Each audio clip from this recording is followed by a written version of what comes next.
Okay, um, what we're going to talk about now are the cranial nerves, and what I want to do with this kind of overview is to focus you on areas that I want you to study for with these PowerPoints for the upcoming final. Okay, and so what I want you to focus on is I want you to know the specific functions of these cranial nerves. That is, whether they're motor, sensory, or special. Sensory functions, such as a good example would be special would be the optic nerve. Okay, in terms of with vision. Also, whether or not their innervations are bilaterally or unilaterally, that is, uh, unilaterally being IPSY. In addition, where are the cell bodies that are giving rise to these cranial nerves? Are they found within the forebrain? Are they found within the midbrain? Or are they found within the pons or medulla? And then lastly, I want you to be able to know about their clinical correlates and assessments that are mentioned within this PowerPoint. Okay? And so the cranial nerves here is just overview of the cranial nerves, beginning with ocular, olfactory, which is cranial nerve number 1, all the way down to the hypoglossal. And their classifications, in the case of olfactory, S, special, involved in smell, optic, special, involved with vision, ocular motor, this is going to be motor, and it's mixed. It's going to be motor mixed. What I'm talking about is that it is going to involve innervations via the preganglion parasympathetic to postganglionic neurons, as well as providing innervation to striatal muscles of the extraocular muscles to the eye. Four of them being the superior, the medial, and the inferior recti muscles, as well as the inferior oblique muscle. These are the 4 extraocular muscles that are being innervated by the ocular motor. The trochlear is motor. It's going to be involved with eye movement. Trigeminal is a mixed of both sensory and motor. Abducens is motor. Facials also mixed in terms of both motor as well as sensory, and it's involved in terms of the motor is facial expressions, and the sensory is involved in terms of taste, 2/3 of the tongue. Vestibular is sensory. It's involved in terms of hearing and balance. Glossopharyngeal, it's mixed, and so you have innervations to, for example, the pharynx. You have sensory in terms of the anterior 2/3 of the tongue. The vagus, also mixed, and so it's innervating the throat, esophagus, thorax, and abdomen. The spinal accessory also is mixed, and so it's motor, excuse me, it's innervating muscles of the back and neck. And lastly, the hypoglossal is motor innervating the tongue, and it's going to be involved in speaking, chewing, and swallowing. Okay, and so I want you to be familiar with the classifications of the CNS, cranial nerves, in terms of whether they're general or special, special being vision, auditory, vestibular, equilibrium, taste, and smell. Their innervation patterns, not so much in terms of, you need to know whether or not they're innervating striatal, but visceral, not so much. And also whether or not they're sensory in terms of afferent and motor in terms of the efferent. The classification of these cranial nerves are shown here in terms of efferent, motor, general motor, cranial number 3, 4, 6, and 12. gentle motor also is shown for cranial nerves 3, 7, 9, and 10. And those are the these motor neurons that are part of the parasympathetic nervous system. That is the oculomotor, the facial, the glossopharyngeal, and the vagus are innervating their different targets via the parasympathetic nervous system. Then you have your special motor, and these are associated during early development with your brachial arches, and this is a neuroanatomical developmental term, and so these are referred to through the cranial nerves or innervating derivatives that are derived from these brachial arches as special motor, and these being the trigeminal, the facial, the glossopharyngeal, vagus, and the spinal accessory. Now you notice that there are going to be overlaps. They're going to have some of these cranial nerves are going to have more than one type of innervation in terms of either efferent or as well as afferent. In terms of afferent, your general sensory, trigeminal, and then again general sensory associated with your parasympathetic nervous system, your glossopharyngeal, and your vagus. Good example is your baroreceptors that are measuring blood pressure, peripheral blood pressure. Your special sensory, cranial nerve number 2, vision, and your vestibular, and then your special sensory being 1, 2, 9, and 10. In terms of specifics with these cranial nerves, your olfactory nerve, all you need to know is that this nerve is involved is a special sense, immediate smell, and is located in the forebrain. In terms of the neurochemistry as well as the anatomy, you do not need to know. Number 2, in terms of vision, cranial nerve, the optic nerve, its function, special sensory, bilateral innervation located within the forebrain. Structures that are giving rise to this nerve are going to be the retina, which are the ganglionic cells.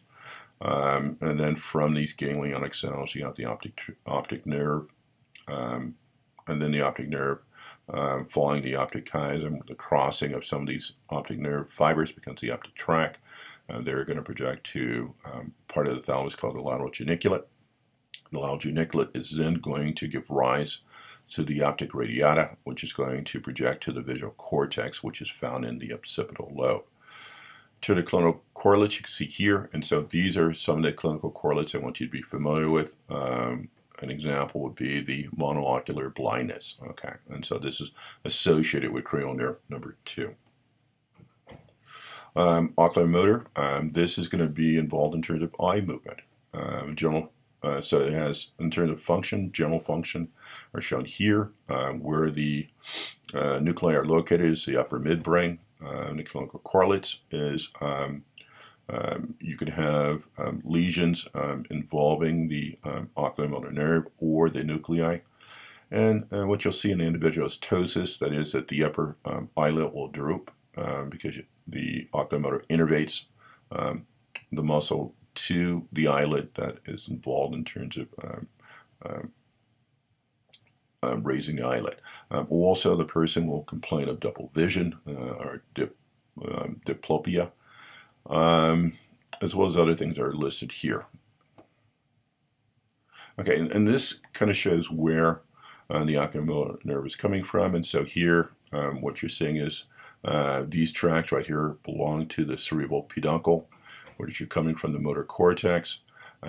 In between the cerebral peduncle is the interpeduncular fossa, and this is where you're going to see the oculomotor nerves that are coming out. And this is going to be mainly ipsilateral innervation to these extraocular muscles.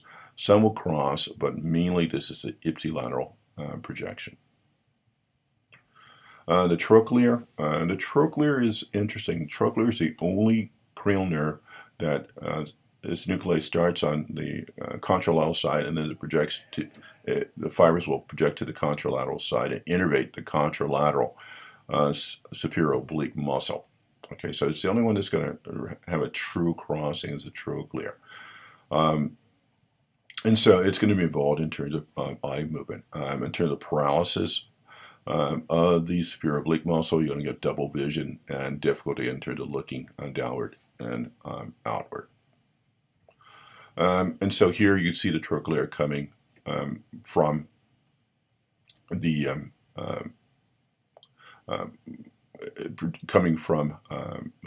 brainstem right here, and it's being projected out like so. So it's going to descend like this. Okay, after it has crossed, and then it goes to innervate the superior oblique muscle of the eye. Trigeminal is mixed, and so it's both sensory as well as motor. And so it's going to innervate. It's shown here, and so I need one of the things I want you to focus on is the innervation of the trigeminal nerve, and where the sensory innervations are going to. There are three branches: the ophthalmic, the maxillary, and the mandibular. And this shows where the sensory information is going to, where their sylvites are contained. Is it in the trigeminal ganglia? And then they're going to project to two areas. One, the principal sensory nucleus of the trigeminal nerve, which is found in the brainstem. This is involved in terms of proprioception, touch, vibration. In terms of temperature and pain, where that information is being projected is another group of nuclei that are running from the brainstem up till the upper part of the cervical part of the spinal cord, and that is your spinal trigeminal nucleus. The tracts that are projecting to this spinal trigeminal nucleus are called the spinal trigeminal tract. The information that is being projected there is the for temperature and pain, and a little bit of proprioception, but mainly temperature and pain. And then, just like we saw within the spinal cord, these tracts are going to cross over to the contralateral side, and they're going to synapse into the thalamus. They're going to synapse onto the ventral-posterior medial thalamic nucleus, and then from there they're going to be relayed into the somatosensory cortex. Okay? And so what I want you to remember is where, in terms of the sensory innervation, the motor innervations, muscles of mastication, and then structures I want you to be familiar with is the primary sensory nucleus right here, which is found within the pons, and the spinal nucleus, or the spinal trigeminal nucleus, is found within the medulla. The motor is somatic afferents, again shown here, and so I just talked about that, so I want you to be familiar with that. Your brachial muscles are going to be innervating the falling, and sort of, again, these muscles are involved with mastication. And so this is shown here. So just be familiar with some of these muscles of mastication. I wouldn't spend a lot of time with this. Sensations and terms of clinical correlates. I want you to be familiar with this particular slide. And so lower motor neuron syndrome, you'll get paralysis of the ipsilateral masticators, with jaw deviating to the site of the injury. Bilateral, that would involve an upper motor neuron lesion, that is, with synapsing onto these trigeminal motor nuclei.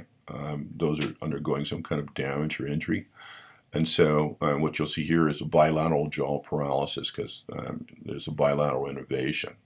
Okay? The abducens nerve is going to innervate the lateral rectus muscle. Where it's located is within the rostral pons, and so damage to that, you're going to get medial strabismus. That is, the eye will be pulled inward, because what's pulling that is your innervation from your ocular motor. onto that medial rectus muscle, pulling an eye inward. Okay, and so where the track runs in terms of innervating the lateral rectus, as well as having an influence on the medial rectus muscle by contralateral stimulating the oculomotor nerve, is this medial longitudinal fasciculus right here, abbreviated as MLF. Okay, and this just shows the innervation to the lateral rectus. Number 7 is the facial, and the facial has both motor and sensory, and so it's mixed. It also has parasympathetic, and so you need to be aware that it has parasympathetic innervation. The sensory is with taste sensations, the anterior 2/3 of the tongue. In terms of structures that you need to be aware of is the facial motor neuron is located within the pons.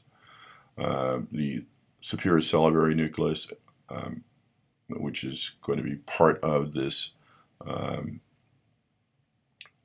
synapse of your sensory system, also is located near the rostral part of the medulla. Okay, and so again, this just shows the innervation to different structures. I don't want you to memorize the muscles that are being innervated by the facial nerve. Okay, so I don't want you to at all do that. Now, the facial is a very interesting nerve, and let's go to this right here. Is that it's kind of a mixed in terms of unilateral or bilateral innervations. And so here, what you're looking at is you have these descending cortical nuclear tracts. These are coming from these motor neurons. And what they're going to do is that they're going to innervate bilaterally the facial nucleus that are shown here. Okay, and then from there, the facial nucleus is going to innervate these muscles for facial expression. Now, depending on where the lesion occurs, you'll have different types of effects. So, if a lesion occurred here, which is an upper motor neuron lesion involving these cortical nuclear tracts that are synapsing onto the facial nucleus, then what you're going to see is you're going to see this this bilateral deficit to an extent. Not as much because of the fact that the other contralateral side will compensate. So I'll see a little bit about that. But what you will see is the ipsilateral effect in terms of that motor lesion. Okay, so if, for example, you had a lesion here on these lower motor neurons, is that you'll see a deficit on that ipsilateral side in the lower jaw. And so the lower jaw would show loss of motor innervation. Okay, not so much the upper scalp. Okay, and so this basically talks about that. The vestibular nerve is involved in terms of equilibrium, and we'll talk a little bit more about that when we talk about the vestibular system, so I'm not going to spend a lot of time right here. But in terms of clonal correlates, all you need to know is that you'll have impaired equilibrium, vertigo, and dizziness. Okay. If the auditory part is involved, you'll have problems in terms of hearing loss. And we'll talk a little bit more. Now, the glossopharyngeal nerve is mixed, similar to the vagus. Structures to be familiar with the glossopharyngeal is the somatosensory nucleus complex, which is the inferior salivary nucleus, nucleus ambiguus, which shares with the cranial nerve number 10. These are going to project out as postganglionic parasympathetic neurons that are going to innervate their target. And then lastly, the nucleus solitarius. Again, this is going to be shared by the vagus. And these are associated, again, with the glossopharyngeal as well as with the vagus. In terms of general sensory for the glossopharyngeal nerve, into the visceral, touch, pain, temperature, sensations from these different structures that include the tonsils. as well as the anterior 1/3 of the tongue. It's also, in terms of the glossopharyngeal, is involved in terms of the gag reflex and respiratory reflex. Special is taste sensations from the posterior third of the tongue, as well as the oral pharynx is involved with the glossopharyngeal.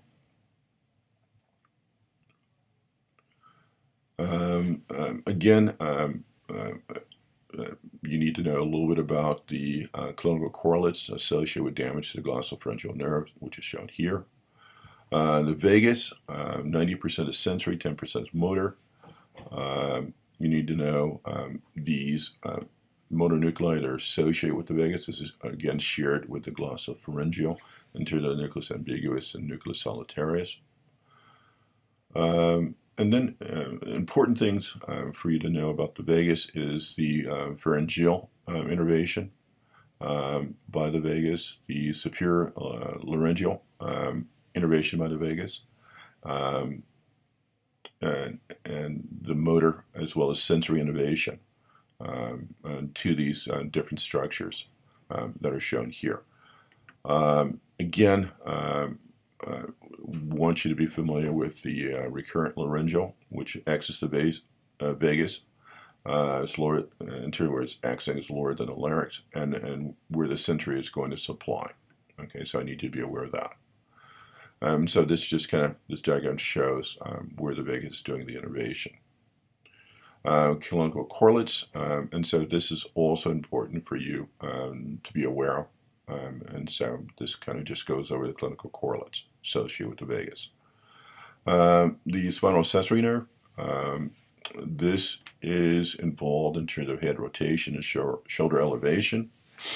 And so the two muscles that are being innervated by the spinal sensory nerve is the sternocleidomastoid muscle and the trapezius. And so this is something that I can ask you about the spinal sensory nerve. And the last is the hypoglossal.